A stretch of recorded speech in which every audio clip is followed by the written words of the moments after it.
Do you like listening to podcasts? Of course you do. You're listening to a podcast right now. What about getting paid to listen to podcasts? Well, now you can. Sign up at podcoin.com and get paid to listen to your favorite podcasts. It's free. Get paid to listen, save up your Podcoins, cash them in for prizes like Amazon or Starbucks gift cards, or you can donate to charity like we do. Use our offer code SUPERPOD to get 300 Podcoins on us. It's available in the App Store and on Android. It's the only way that we listen to podcasts now, and it could change the way that you listen to podcasts. Now on with the show. This podcast is part of the Big Heads Media Podcast Network. Go to bigheadsmedia.com for more great podcasts.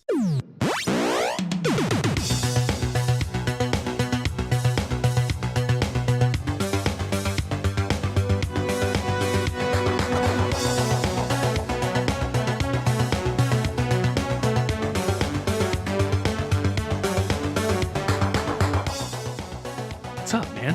What's going on? What's going on with you? Same old. Same old thing? Yeah, Same old thing, different day. unfortunately. It happens. It's all good. Welcome to a special bonus episode of the Super Media Bros podcast. I'm Midnight Agent Raw. And I'm Okame. This week, we got a chance to sit down with Catt Bellamy and Every Heart from the film Baby Girl that's out now on Cinema Epic. God damn it. It was a very interesting, take on the addiction and seduction and stuff like that of, just society, basically. Yeah. In a way. Yeah. Yeah. Yeah. It's a very artistic way. It was really beautifully shot too. Mm-hmm. Like I really liked the cinematography and everything behind it. The synopsis, we want to kind of give a little once over because we want you to go watch it. And if you scroll down in the show notes below, you can click the link and it'll take you right to the Amazon Prime Video page that it's on. You can watch it for free if you have Prime. Like if you have an account, you get a bunch of free movies to watch. Because why the fuck not? Exactly. A mysterious stranger seduces Cody, who is the main, not you, Not me. but the character that Catt plays, Cody. A mysterious stranger seduces her down a dangerous path as she struggles to deal with the death of her father, which is also a mystery in and of itself in the film. Tonight on Unresolved Mysteries. Exactly. Unresolved Crimes. Unresolved crimes. Yeah. I'm not gonna Robert Stack it. No. That'd be really weird if there was even those Stacker energy drinks. Mm-hmm. Was it Robert Stacker? Robert Stacker Energy. Yes. Robert Stackers. But anyway, yeah. So we got to talk to them, and they were really cool. They were really funny, very nice, and shit. I guess we should just shut the fuck up and let them talk to us. Yeah, let these ladies do their thing. Okay, we'll fucking do that. So let's go ahead and get to the interview. Right, meow. Bam. I'm Midnight Agent Raw, And I'm Okame. and we're sitting here with Catt Bellamy and Every Heart from the film Baby Girl. How you guys doing today? Good. Fantastic. Awesome sauce. Yeah. We wanted to talk to you guys because, like we said earlier before we started rolling on here, we were speaking with the director, Kevin Stevenson, about the film, and he had put us in touch with you guys, and we were really excited to have y'all on. Now, we know the film has been kind of shopped around to, smaller festivals and stuff.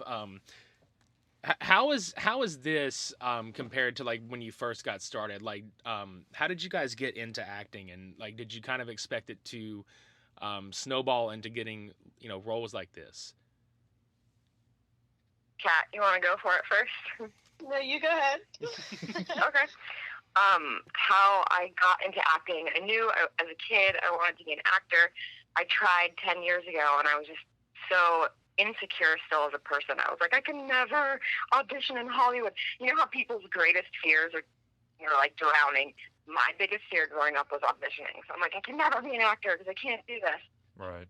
And then 4 years ago, I was at this lesbian bar, and these two women kept looking at me. They were they were older women. They kept looking at me, and I was like, what's going on? What's going on? And so I finally went up to them, and I talked to them, and one of them turned out to be a lesbian actress.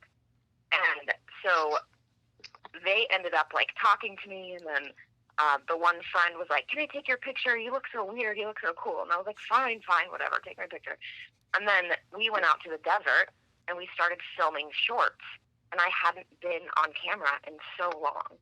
And when we were filming these things, I call it whispers from the wind.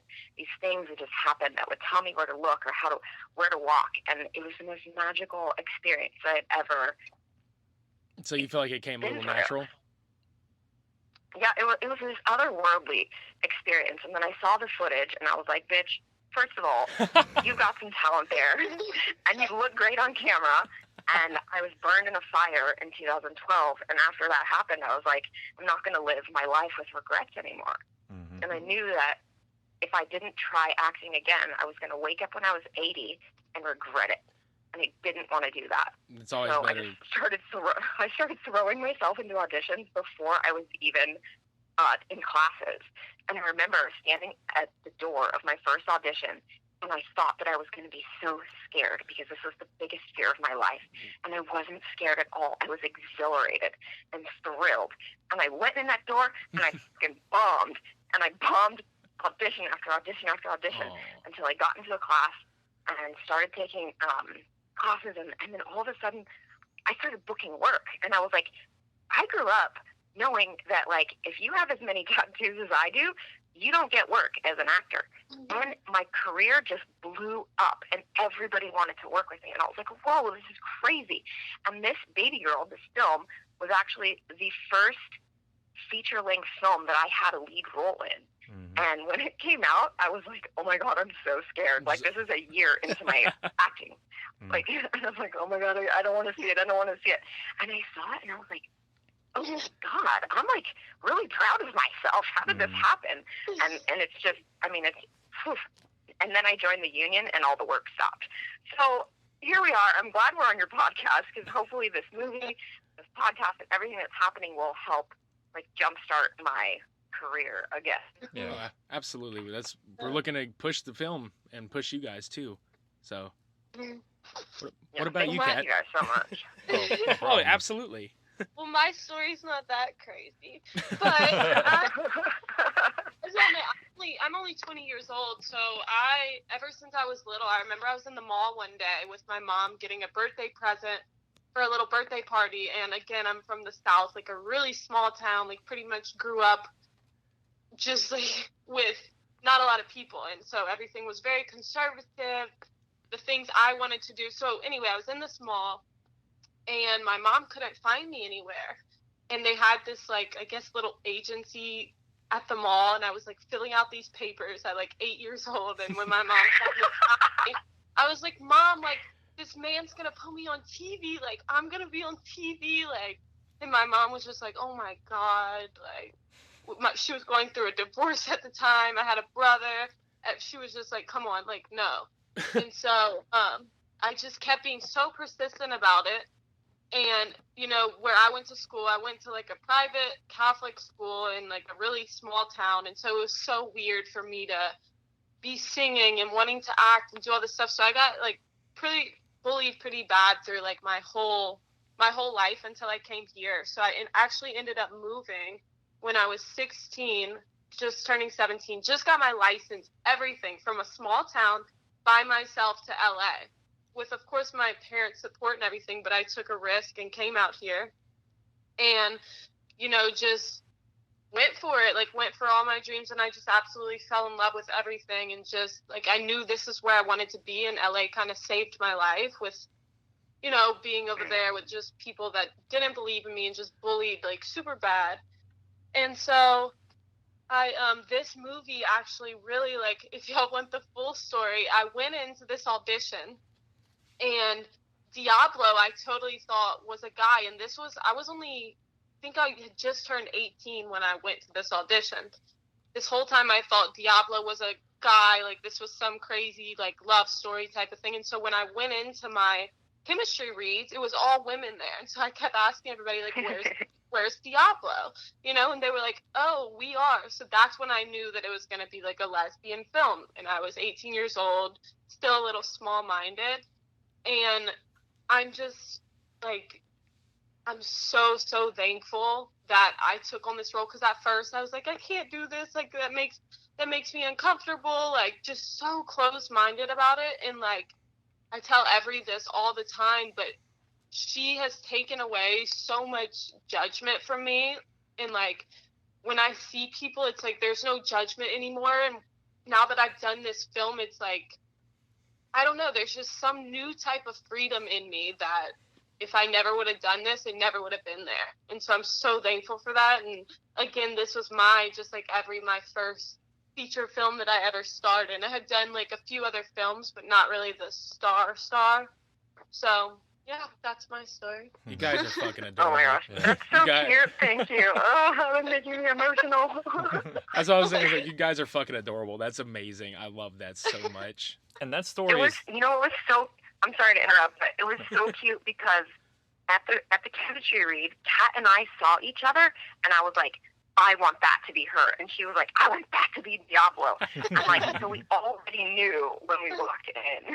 Yeah, it was crazy. It was But yeah, like it's amazing that kind of story, comes to fruition, with the day and age that we live in where everything is pretty much like you have to be a certain way or you're pretty much, disgusted or hated amongst society. So it's actually rewarding to see people like y'all, actually showing that it's, okay to be who you are and to explore these certain, different realms and stuff. And it's not actually negative. It's actually a positive thing because it opens up your mind to more people out there who are pretty much going to be, same mentality as you or same personality or same interests and stuff like that. You could be just dismissing your best friend basically if you're not, aware of it basically. Yeah. Yeah, and you guys come from two seemingly completely different backgrounds, so it's really cool to see you both coalesce into something like this. And that kind of answered my question a little bit because I was gonna ask, like, what was it like when you first like really met each other? Like, did it take a lot to break the ice, or did you guys have like an instant chemistry with one another, like right off the bat, or how did that work out? Yeah, it was. I mean, like I said, when we saw each other, we were like, yes. That's it. And on set, I mean, we told you that we're both big dorks. So the minute that we get on set, I mean, I'm just my best self when I'm on set. So, and Kat too. So ran around crazy laughing. I mean, we just laughed all the time. It was so much fun to make. Every was my first girl kiss ever. There you go. You know what? I wasn't going to say that because that's a really creepy dude thing for me to say, but I'm like so happy that I could give you your first girl kiss on screen. And every time, when you film a movie, you have to do this, times. And every time, like, we would be really serious and intimate and we'd have the kiss and Kevin would yell cut and then we'd instantly just start busting up laughing. Like, it was so fun. Yeah, it was really fun. It was just like yeah, I feel like we were just laughing the whole time and always like delirious, but it was never like, we want to leave or like, when will set be over? We were all just having so much fun, like, honestly. But that's a good thing about y'all's chemistry because most people in those situations, they just feel that tension. It's like, okay, I can't really do this. Let's hurry up and get it done. Whereas y'all have that kind of like mentality where it's like, okay, let's do it, let's try and do it, and then okay, we can't hold our composure much longer. It's actually, relieving rather than more tenseful. Yeah. What drew you to these characters the most? Like when you went into audition for the characters, what was it that kind of pulled you into like wanting the role? And did you both kind of maybe bring in real life experiences to the character itself? I actually. So y'all are gonna laugh at this, but I made a complete 180 with this role. Like, I have never been drunk in my life. I've never smoked a cigarette in my life. I don't drink. I don't, like, nothing. Just completely the definition of, like, the good girl. So taking this role, I felt like at first, I was like, once again, I was like, oh my God, like, I can't do this. Like, I'm not even going to know what to do. Like, oh my God. And I just went in there, and I'm sure they probably thought, like, I was just naturally, like, this alcoholic. And, like, but I had never done any of that in my life. So, honestly, I don't even know how I did it. You just jumped, basically. You just went for it. This is my chance to break bad. I'm going to do it right now. That's awesome. I mean, I definitely did my research, and, like, I'm at parties all the time. I know how people act. Yeah. But it was the complete opposite role I could have ever taken in my life, if that makes sense. And then for me, because I'm so tattooed, I don't really give a fuck what the role is. If you want to work with me, I'm gonna try whatever you're throwing at me. Like I don't get to pick and choose who wants to. It's like you like me, you want to work with me? Okay, yeah, let's do this. So and then we're actors, so I can kind of pick up any kind of character or role or life situation and just have fun with it. So. Do you feel like these experiences? I'm just grateful for work when it comes. Right. Yeah. But do you feel like the experience on this film was much different than your other roles before? I think what was the biggest was working with Kevin, because Kevin and I on set and during rehearsals, we worked so closely together. And came up with all of these amazing ideas on the fly. And it was the first time where I was like, oh, I'm not just an actor, but I think I might want to direct and I might want to write. And I loved the entire creative process, not just being in front of the camera. And Kevin, after the premiere of the movie at the film festival, he came up to me and he said, I really wanted to do a Q&A after the movie because I wanted to let them know how much of this movie was from your ideas. And I was like, wow, I didn't even know, Kevin. He's like, yeah, every day you came to set, I was so excited to see what ideas you were going to have. And it was just, again, a big honor for Kevin to tell me that. Because, you're on set, sometimes tensions get high, and I didn't know, and I can be a little bit of a bulldog, and so I didn't know if I was, taking over the director's job, but to hear that he really loved the collaboration process as much as I did, it was great. Yeah, and that's so rare for a director. Kevin's so awesome for that, for kind of just letting us, and especially improv, a lot of the movie was strictly just me and Every being ourselves, if that makes sense. Literally having a real conversation or just feeling a chemistry that lets the dialogue come naturally. And Kevin just loved that. I feel like that's such a rare quality for a director, to let the actors completely just kind of be free with it. So you guys had a lot of room for improv and stuff like that then, when it called for it, I'm sure. Yes. I mean, we didn't do too much improving. We kind of stuck to the script and the lines exactly as they were written, but in that, just the action freedom was there. As far as emoting and body language and what you looked like, if you gave a certain look or a gesture, stuff like that, basically. Yeah. Cool. That's awesome.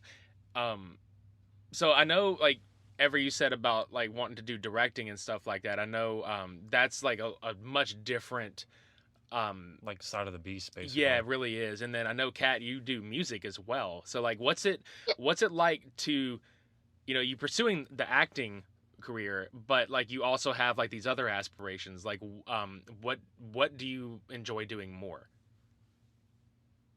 Well, I recently just started my stand-up comedian career, and that right now is what I'm pursuing, because all of these acting doors have kind of been shut in my face, like I said, because I joined the union, and the comedy doors are kind of opening themselves up. So I'm like, okay, I'm gonna follow this path, and then hopefully that will lead to more acting jobs and more directing jobs. And I'm writing some stuff with friends, and I just love working with people and bringing out the best in them. And I love being in front of a crowd of people and inspiring so much joy and laughter through talking shit. It's just that's all I want for my life, is just there's so much evil and hate in the world, and all I leave as much love as I can before I go. That's goals as fuck, yo. Mm-hmm. It's so scary. Okay, I thought acting, normal artists, they got a piece of paper that they can say, this is my art. And there's a wall of separation. Right. And I thought that acting there is no separation. What you're seeing on screen is me. I bring, even though for every character we play, it's still a part of ourselves. But then doing the stand-up comedy, there is nothing. There's not a script. There's not it's you and your balls naked in front of people. Pretty much. Oh my God. But it's I'm naturally so good at it, just like the acting thing. And I'm so surprised because my whole life I beat myself up. I said, you're not talented. You're not an artist. And then as soon as I started to work on myself, and because I realized no one was going to believe my love message unless I believed it about myself first. Mm-hmm. So I went to fucking town on myself and made myself fall in love with me and respect me and find out who I was and what I was really about. And now I feel like I can spread this message because it's not false anymore. It's really, when I say I love myself and I love you, I really fucking mean it. Yeah. That's the best mentality to have, honestly. Yeah. Like it really is. Especially in this business. Oh, yeah, absolutely. It can be cutthroat. Oh, yeah. Like extremely cutthroat. Yeah. Now, being that y'all have such great chemistry together since y'all did this film, outside of, acting and filming and stuff like that, has there been anything that y'all wanted to do together as far as like a different project or several different projects, with the ideas that y'all bring to, just the entertainment industry as a whole? Well, I think right now, I don't know if I'm supposed to say this, but there's works of like kind of a sequel and maybe other films that have both of these characters in it. So we're we all just got along so well on set, and you can see it in the final product in Baby Girl. Mm-hmm. And so I would just love to get on set again, but I can't because I'm SAG. So I'm trying to figure out like, because I would love to work with Kevin and Catt again. Right. And Brandon, the writer of the film, he's fantastic as well. His story is just so amazing. Like his story about writing, because I feel like most people when they watch this movie or when they read the script are like, wow, like what sick person wrote this? Like who came up with this crazy idea? And I remember talking to him and just, and it gives me the chills and makes me want to cry because I was that person at first that was like, geez, like who wrote this, And so at the premiere, I just was like, what gave you this crazy idea? And he actually told me that he was homeless on the streets, like watching this kind of stuff happen every day when he wrote this. Oh, wow. So it just puts so much in perspective. Like, this is really happening and people are really watching this, and it's a whole nother world out there, It was almost kind of... No, I was I'm sorry. Oh, you're okay. I was just saying it's almost kind of like a, not completely, but like it is like a frightening look at what reality is like when we're, where other people would normally just turn a blind eye or they don't notice it happening. Like shit like this is really happening. Yeah, the whole society is closed-minded anyway, so. Mm-hmm. Yeah, and it's so funny to see it coming from Brandon because when you see him, he's like a straight white grandpa looking dude. Yeah.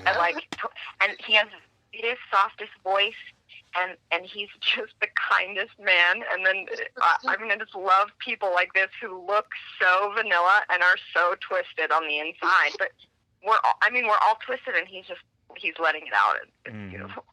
He's saying it's amazing. That's awesome.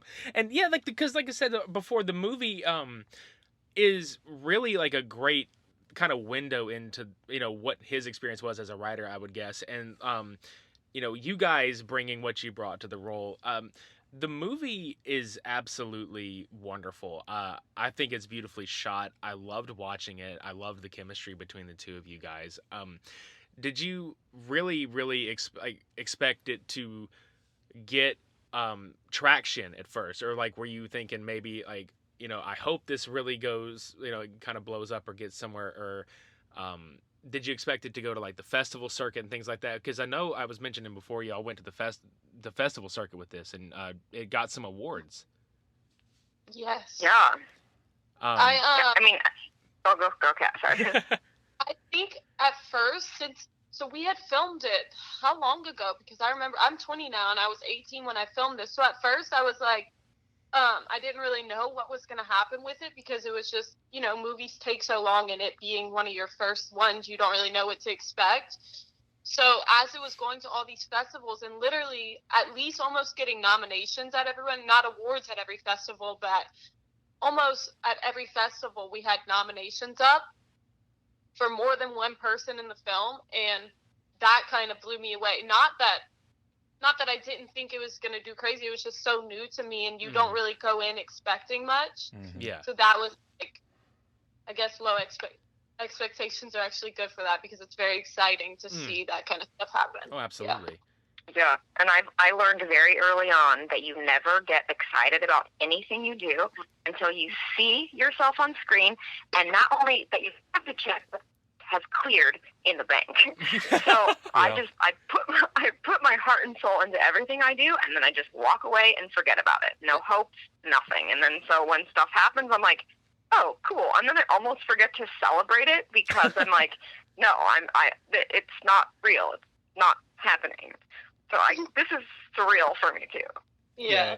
It was kind of the same with me. Like, you remember when we first started doing the recording, I always hated how I sounded on the microphone whenever we hear it back. And now it's gotten so comfortable to the point where there are people who actually enjoy my voice and what I say and what I do, and they actually make it like a meme or, some kind of like humor behind it. Yeah. It takes a lot to get to that point that you were stating, to where you have to accept who you are and what you're capable of, and actually see it, portrayed on that media, to actually say, okay, well, I'm actually as good as, I'm as good as everybody else, basically. Mm-hmm. Yeah, and it takes a lot to put yourself out there, basically. Yeah. And it shows, like, with you guys doing this film and everything. And I know we haven't really even said, because we had a segment before, like, we rolled this interview where we spoke about it a little bit, but from you guys' perspective, for our listeners out there, like, what does this movie mean to you? Like, as far as like the message and stuff like that, what does this movie mean to you?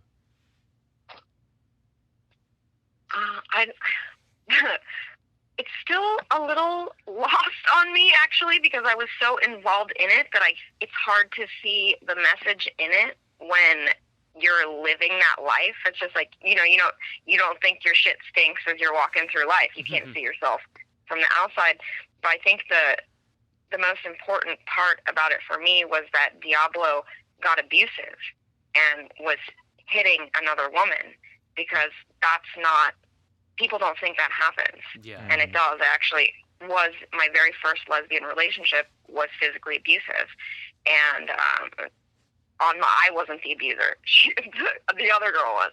So to put that in a film, and just to put it out there, like, this happens also. Women are not nice sometimes. Right. Mm-hmm. Yeah, and I guess for me, it's like, of course, being from such a small town, you don't think about stuff like this, and you don't meet many, like, gays and lesbians being where I'm from. And so I guess it just means so much to me, because, like I said, again, for everyone that's so close-minded out there, this is a real thing that's happening. There's really people that don't have it as good as you do, and it just, watching this movie makes me so grateful for my own life. And just, like, there are young girls that really are struggling, and especially being super bullied. Not that there was bullying in this and stuff, but being so bullied to the point where you're mentally, like, ill and you don't want to be, like, on this earth anymore, and seeing that happen, and it could have gone that far, but, like, some people are strong enough to not let that happen, is really powerful.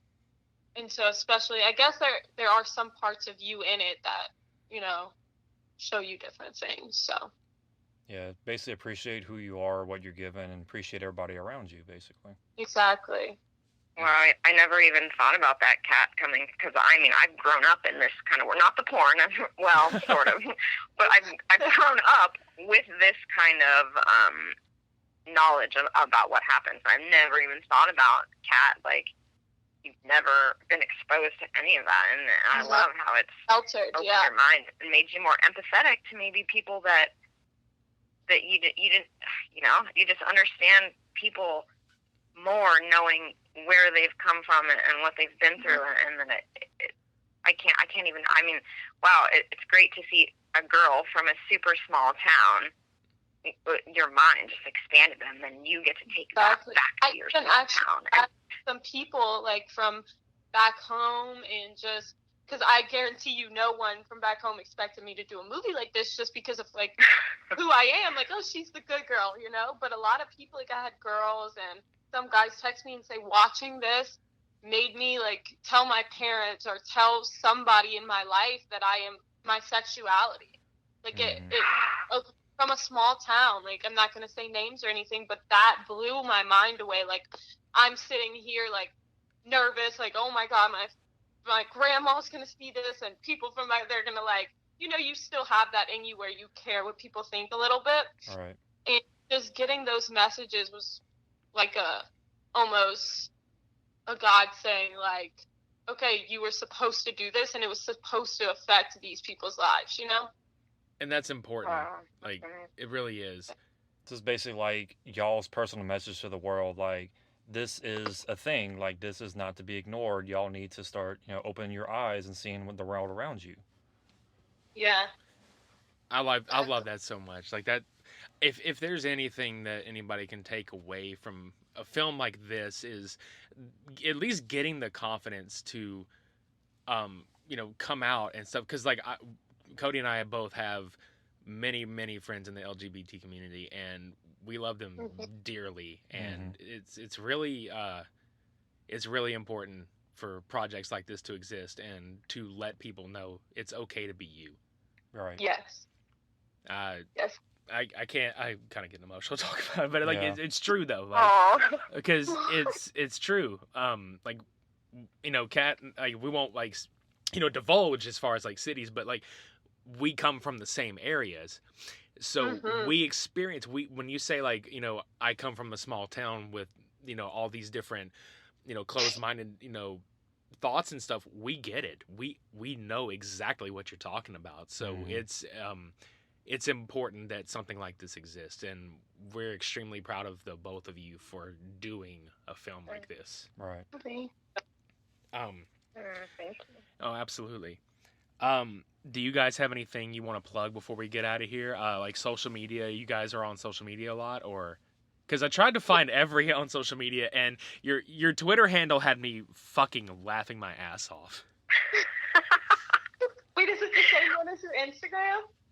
Yeah, the last time I posted on Twitter, though, was like 4 years ago. I have erased all social media except for Instagram, but I'm Buttfuck Hero, exactly as it sounds, BUTTFUCKHERO, and no, I'm not the hero of Buttfuck. I am saving your ass from getting buttfucked. That is amazing. I love that story. I mean, it could go both ways if you really think about the situation. Well, you know, the only reason I came up with this excuse is because I like to mindfuck people, and they're always like, oh, do you love to get butt-fucked? Blah, blah, blah, blah. No, actually, fucker, fuck you. This is what I'm going to say it is. Even though it doesn't mean anything. I was singing to myself one morning, and it literally just dropped out of heaven and came out of my mouth 3 times, and I'm like, this is the best name I've ever heard. Like, someone has to have this.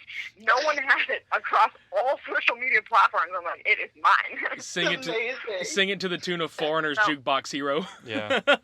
Buttfuck Hero. You know what? I didn't even know the song existed, and they were coming to me being like, oh, this is the song. I'm like, no, I've never heard that song before. They're like, yes, you have. It's on every commercial. It's been you probably subconsciously have heard it. And I listened to the song. I'm like, yep, I've heard the song before. Yep, guilty. But then the other thing, if you want to see my stand-up, my first stand-up at the Hollywood Improv, it's on YouTube, and you search Every Heart Takes on the Hollywood Improv, and you can see a 5-minute set there. I talk about Christianity, I talk about gay issues, I talk about transgender issues, I talk about inequality in the bedroom between men and women and how men need to shape up and start eating more pussy. It's great. Fuck Oh yeah. my gosh, that's amazing. Yeah, it's been really fun, Kat. I figured her, like, comedy tour would be called the Buttfuck Tour. The Buttfuck tour. Oh my God! Do it. I will go. I'm gonna send you some merch and the CDs and everything. Please we'll have do you, that. Like, the Buttfuck Tour. Send me personally. I would love that shit. Yeah, absolutely. Please do that. The Buttfuck Tour. Oh my gosh. But it'd be really funny if you just called it the BF Tour for short, because, like, oh, best friends, you get on stage, welcome to the Buttfuck Tour, and people are like, what? Well, no, you would my gosh, you would that's have amazing. the BF noticeable, but then have like in like writing on the side of the butt and the fuck. Like real, like small, like you didn't read the fine print, ma'am. Like, oh god, You're in the wrong show. Oh my god, that's gonna be the title of my first tour. Thanks, Yes. guys. awesome. Yes, You're welcome. Oh my god, that's Well, amazing. yeah, my social media, I mainly use Instagram the most, but it's pretty much the same across all boards. It's Catt, C-A-T-T, .Bellamy, like the Bellamy brothers, if you need spelling. But, and also I am a singer, and I am releasing a lot of music, and I just released my first single called No Chance.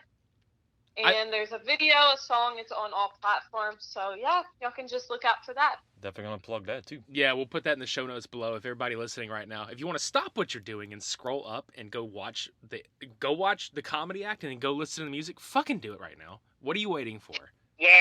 What the fuck are you waiting for? I'm gonna come butt fuck you if you don't. There you go. Bring that energy. Let's go. Yes.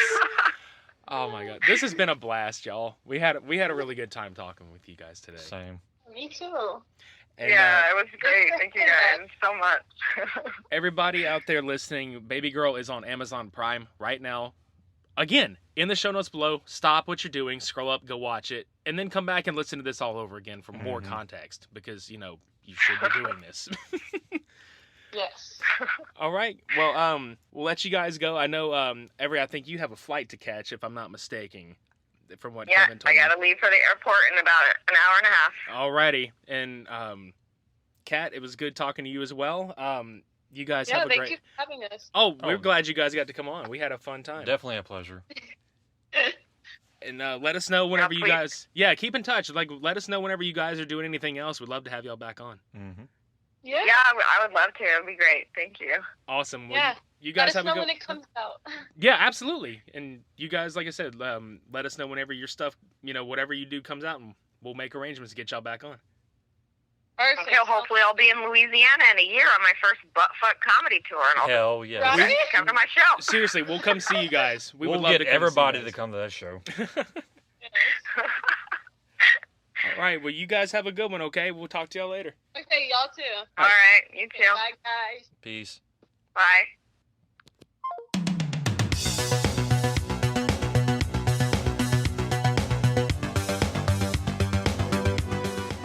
The Buttfuck Comedy Tour. Yes, so be prepared. Get your asses ready. Yes. Get them ready to be handed back to you. Everybody's just going to take them and do whatever and then give it right back to you. Just put a strap on and just, Oof. yeah. Lots of happening. God, please let that happen. I really hope that happens. I will make sure she does that. Be like, hey, you remember I told you to make this your buttfuck tour. Do it. Do the thing. Yes. And also check out Kat's new single. If you also scroll down to the scrotum, if you scroll to the notes below, I did it again. Why are we thinking the same thing? I don't fucking know. But if you scroll down to the show notes below, we'll have a link for her single that's out now. Go listen to that. Go scroll down and check out every stand up, because that shit's fucking hilarious, by the way. So everything you want to know about these people and the movie and their projects are in the fucking show notes. Go fucking do it. We cannot stress show notes enough. Super talented ladies. Thank you very much. We had a blast with you guys. Mm-hmm. Stay tuned later this week, because you're listening to this on a Tuesday. So stay tuned. When Friday rolls around, you get to hear our drunk, stupid asses talk about some fucking mockbuster superhero movies. Earth's Mightiest Zeros. Yeah. That is literally the best thing that could ever happen to them, is that title alone. No, absolutely. And I think the best thing that ever happened to us watching that shit is getting drunk. It was required based on 3 of the films. I would go into more detail on it, but I think we go into enough detail on it on that episode. We'll let you decide which 3 films are, yeah. And you'll know. You could just probably hear it in the tone of our voice, be like, oh, they really didn't like this. Because normally we do. Normally we like films. This time, we'll let you decide. I have a fucking problem, okay? Yeah. I have a fucking problem with one of them in particular. Fuck. That's pretty much the theme of the night. It's just fuck. Not butt fuck. No, that's a comedy tour. Yes. That's a comedy tour. That's not Friday's episode. I'm looking at you, Avery. Avery's like, yeah, we're gonna be her first victims. It's gonna be fucking hilarious. Mm-hmm. So, anyway, be on the lookout for that episode Friday, and after that, we're gonna tear into Derek Savage's stupid ass a little bit too. That man deserves a lot of punishment, honestly. I'll give you guys a little taste. This motherfucker decided to make what he decided to call as the 420 Awards. The actual fuck. What a fucking joke. Just let that sink in. Yeah. Everybody. If you feel like YouTubing it, and be the gif of the dude that sitting on the couch and he just reaches over and he grabs a little bucket of popcorn and he just sits back with that look on his face like, well, I guess I'm going to be watching this bullshit. Or that dog picture with the fire in the background. This is fine. Because that's pretty much what's going on when you're watching. It's just catastrophe. That's going to be us when we record that episode, actually. Yeah. There's just like a bunch of fire around the table. It's like, you know what? This is fine. Fuck it. We don't even give a shit anymore. Just burn. Please burn. Yeah. If you're not on fire and you're alive and you want to check us out on social media, give us a follow at facebook.com/supermediabros, twitter.com/supermediabros_, and instagram.com/supermediabrospodcast. And as always, take a look at those pictures. They're please. they're quite dumb. They're very dumb. They're stupid. Idiotic. Moronic. Whatever you can possibly think of. Just think about it. They're that. Look at the pictures and think of our dumbasses when you see them. Like, you don't think of us enough. Exactly. So go to supermediabrospodcast.com to listen to all past, present, and future episodes.